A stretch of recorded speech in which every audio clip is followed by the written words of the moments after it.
So it's time for me to do my yearly humiliation ritual, and by that I mean my Cartoonist Tries Realism challenge. Hey everybody, it's LavenderTowne, and I am an artist that draws almost exclusively cartoons. And not just cartoons, but ultra stylized stuff that has very little in common with the form and rules of a real human being.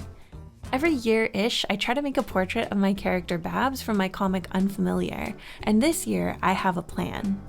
Before I even put digital paint to digital canvas, I'm going to look through all my previous attempts and critique them with my fresh 2026 eyes. But first, thank you to Love and Deep Space for sponsoring this video. Love and Deep Space is a romantic game where you truly feel like the main character. They utilize a POV style camera that honestly feels really immersive and intense when you're playing. Each of the 5 leads has their own charm and completely unique interactions, and the game is full of different scenarios and places to explore. There are poetic ancient towns, deserted islands, mysterious caves, and they've just released a new hot spring event. Spending time in the hot spring with each character reveals a special unlockable scene where they confide some of their deepest secrets and get closer to you.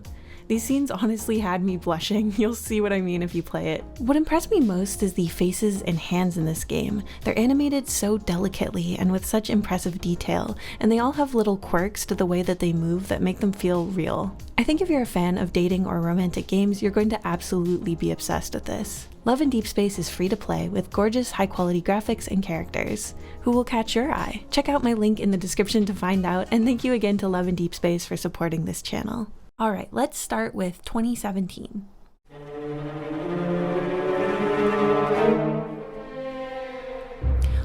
This one is really bad.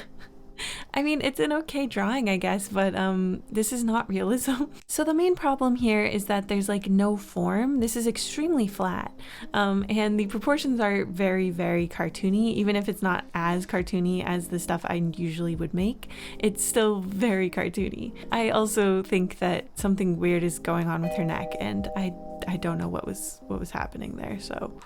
Anyway, 2019 is definitely an improvement, but it's still very, very stylized.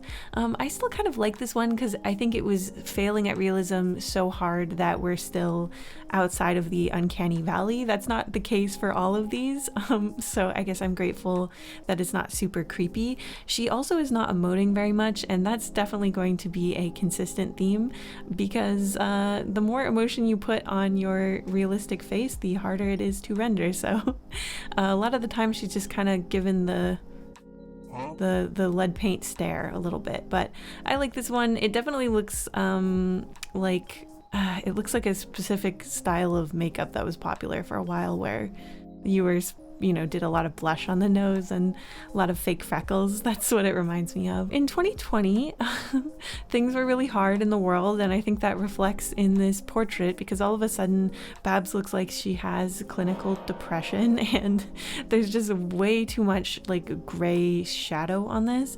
It's very dramatic. I think I was definitely trying to pump up the values, but the problem here is, again, we're having a lot of proportion issues. This is actually like the smallest chin I think I ever did after 2017. She's got a lot of feature creep. We're gonna talk about that later. But again, it's kind of cute. I mean, she definitely looks like very devastated and sad. And I think this was very inspired probably by edited pictures of girls from Instagram and Pinterest, and I think you can tell. 2021 is the first and last time I used a direct photo reference. This has big uncanny valley for me. I know for a lot of you guys this is your favorite, but this one creeps me out. I think it's because it was based on my own face, but then I like tried to change it to make it look more like Babs. I made her eyes too big. It definitely has that like iPhone camera warping on it, and I think it looks so creepy. Like her eyes are so black and huge, and she looks sort of rubbery. This one was the easiest to like do the colors because I was literally just color picking. So I remember that part. But yeah, this one this one I don't really like, but I think the lighting is good because I just stole it right off a picture. 2022 is a weird one. I remember just giving up and basically taking a chunk out of her face and just making it black shadow. I definitely tried really hard on this one, but it just feels like frustration to me. And again, our facial proportions are just completely off. We have that like very red nose again. I think that was the only way I knew how to like give it form and dimension back then. So yeah. 2024, this is the last one that I did. I actually did 2 versions because the first version here that you're seeing, I put so much dark shadow on it and she looked so depressed again, and that was something specifically I wanted to pull away from. So I made myself do a second iteration where it was more colorful and not quite so gothic and gloomy. And so that was this one. She looks like a sim and I'm pretty sure one of her eyes are falling too low on her face. That's the main thing I'm noticing here. I also can definitely tell that I messed with the tonal corrections at the end because she's looking a little orange in the shadows, but I was definitely just really scared of it looking all desaturated again. This one's not so bad, but yeah, she looks more like a sim than a person. So overall, the things I'm going to try and focus on is making sure that the eyes aren't too big, the chin isn't too small, and oh my god, I absolutely have to stay away from the ultra dramatic dark shadows, especially dark shadows that don't seem to honor any light direction in particular. This year, I'm emulating John Singer Sargent's realism style. He just has the sauce in my opinion. His portraits aren't super over-rendered, and yet they're so lifelike and beautiful. While I work on this, I want to also give my best advice for any cartoonists who are trying to dabble in realism. Obviously, I'm not the best at realism, but I think my advice might still be helpful because I actually get where you guys are coming from. Sometimes people who are really good at realism and specialize in it forget what it's like to be a beginner or come from this like cartoon sort of workflow, and so I think that I still have some value to add, even though I am definitely not the best at realism yet. One thing that has really helped me is just doing proportion checks. For me, it's the face area around the features that I neglect, like the areas of head and skin that you can see around like the eyes and the mouth. I tend to like creep those features out. Feature creep is actually like a phrase for a common beginner mistake where you make the facial features much too big for the head basically, and it's really common, and you know, sometimes that can be an intentional style, but when you're doing realism, typically you're not going to want the edges of the mouth super close to the edges of the face. Anyhow, the other thing I really struggle with is making the neck way too thin and skinny. I always get thrown off by this, but it is true that like the neck is often like about the same thickness as the face, or like nearly that wide. And I think just from my years of doing cartoons where the characters have such skinny necks, I always kind of paint them way too skinny. So that's something I recommend checking. But in general, especially if you are like looking at pictures of real people or looking at your own face in the mirror, just compare things like the size of the nose to the size of your like eyeball, the size of the mouth to the length of like eyebrows, and constantly checking things like that can really help you out. Now, one thing I was really focusing on in this attempt was making sure not to get too close to it or too detailed too quickly. As you kind of saw with all of my previous attempts, proportions are kind of the biggest problem for me. I often get really excited about doing, you know, all of this like little bits of detail and modeling in the skin, since that's not really something I usually get or have to do in cartoons, and so I get really close and I'm adding in all of these like rim lights and all these things, and then I back up and the whole like structure of the face is totally jacked.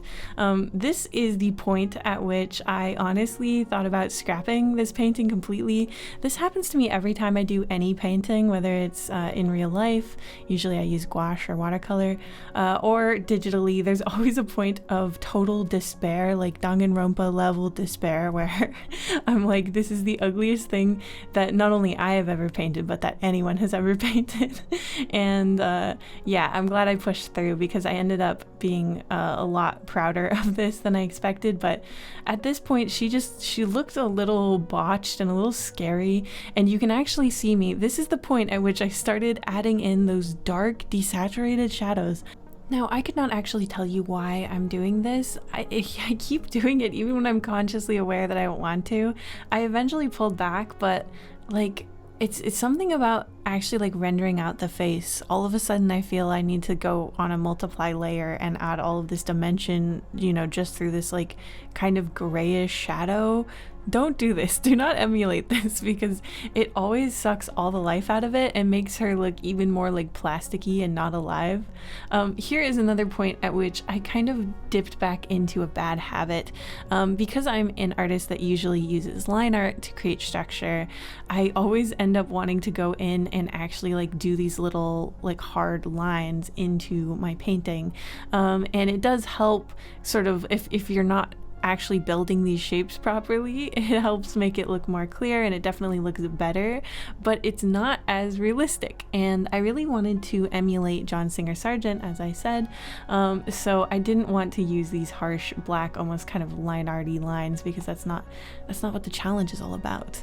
I also tried to do this little like proportion check or like alignment check. I had a feeling that the nose and the mouth were not in line with each other, and they definitely weren't.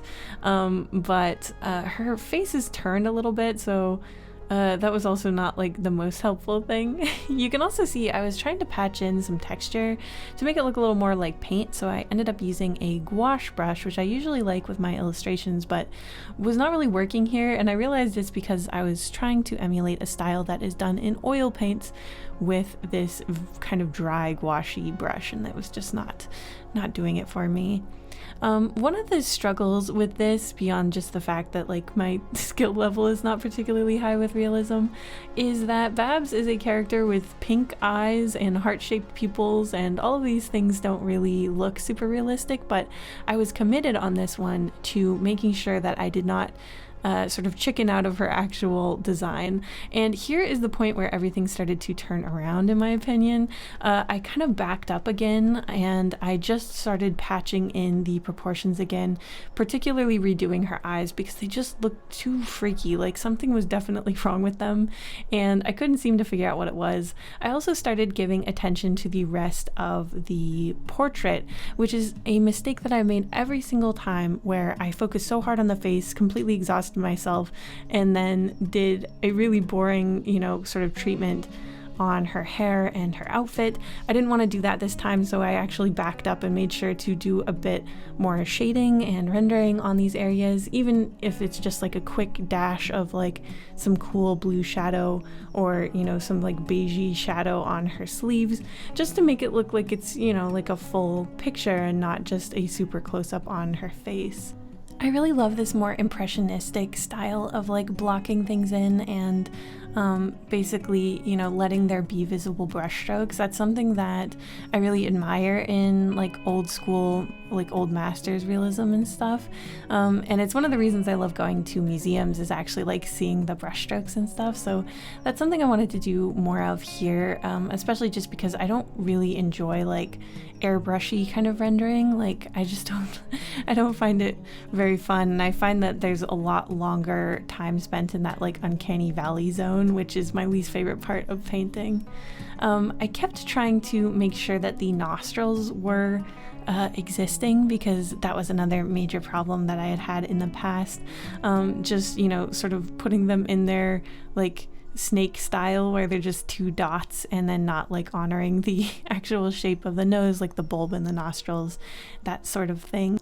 One thing that helped me so much on this portrait was making sure to use a brush that actually like suited this style. So often I was using brushes that were just fighting me the whole way, but if you have a digital art program that is able to do some like blending of the color underneath, that is something that you should definitely take advantage of, because it's such a big part of the way that rendering is done in like impressionist and, you know, in oil paintings in general. There's always this like picking up of the previous pigment, and if you're not doing that because you're doing a digital, you know, art program, it's just going to be so much harder. You're going to constantly have to be eyedroppering and like blending so that it gets that same look. And once I switched to the oil paint brush in Clip Studio Paint, everything got so much more fun and more like easy, I guess, and that kind of changed the entire portrait for me.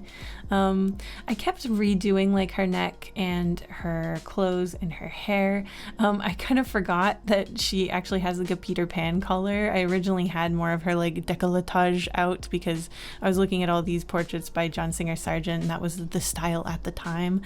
He actually had this painting that he had to edit the this upper strap of this woman's dress because it was considered too scandalous down past her shoulder. So you can kind of see that that area was often actually visible, and people were very scandalized. But I did some, a flip and a little liquefy tool, another blessing of the digital art program, and I think it helped a little bit. I always feel kind of odd about doing that, but I do think that there were a couple areas that were a little bit out of proportion or maybe slightly in the wrong place. It's really hard when you've been looking at it for a long time. This entire portrait took me just slightly under 2 hours, so I definitely was starting to go a bit cross-eyed and was losing track of objectivity, but I still think that this turned out a lot better than all my previous attempts. I like that it looks a bit more like an old classic style painting rather than like an iPhone photo or I guess like an Instagram baddie. So here is the final product compared to all of the previous iterations. I can't wait to keep working on this and trying again next year. And thank you guys so much for waiting during that long hiatus. I have been working so hard on my graphic novel, but it is almost done, so I should be back to my usual posting schedule soon. In the meantime, if you have any videos you would really like me to make, please leave your suggestions, because I am so excited to get back to YouTube and I will definitely be looking in the comments for ideas.